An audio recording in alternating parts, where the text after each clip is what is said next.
Dans les années 1990, Elie Moon et Dieudonné Mbala, amis de lycée, formaient le duo comique, Elie et Dieudonné.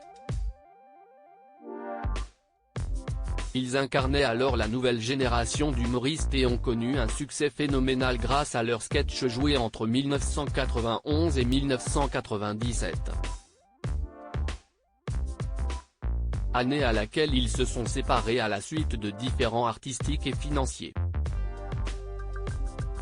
Invité de 50 Minutes Inside ce samedi 9 juillet 2022 sur TF1, Elie Moon est revenu sur les moments forts de sa carrière et notamment sur le duo culte qu'il formait avec Dieudonné. C'est comme ça que j'ai été connu avec Dieudonné. On était un symbole d'antiracisme par excellence. On venait de la banlieue. Et puis il y a quelque chose qui a dérapé.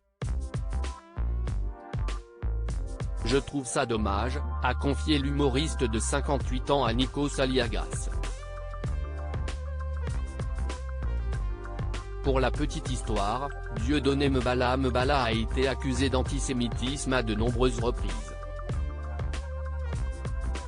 Il a même été condamné par les justices belges, françaises et canadiennes pour provocation à la discrimination, à la haine ou à la violence raciale ou religieuse.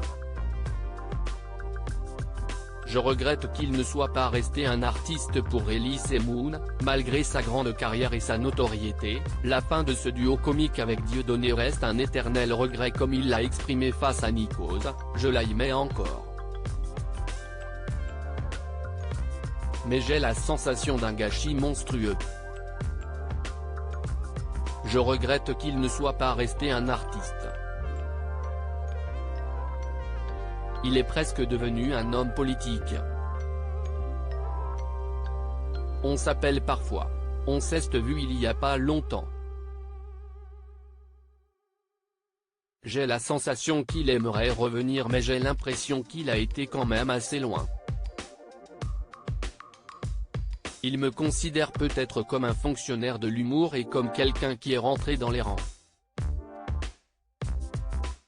Mais je préfère ma place à la sienne pour être honnête. Mais je regrette parce qu'on était vraiment drôles tous les deux. Avec le recul, l'ex-acolyte de Dieudonné garde le positif de leur duo comique qui, même dissous, reste indémodable. On a ouvert la voie à plein de gens et pour toute une génération d'humoristes, on est un classique, un exemple, une référence. A-t-il conclu.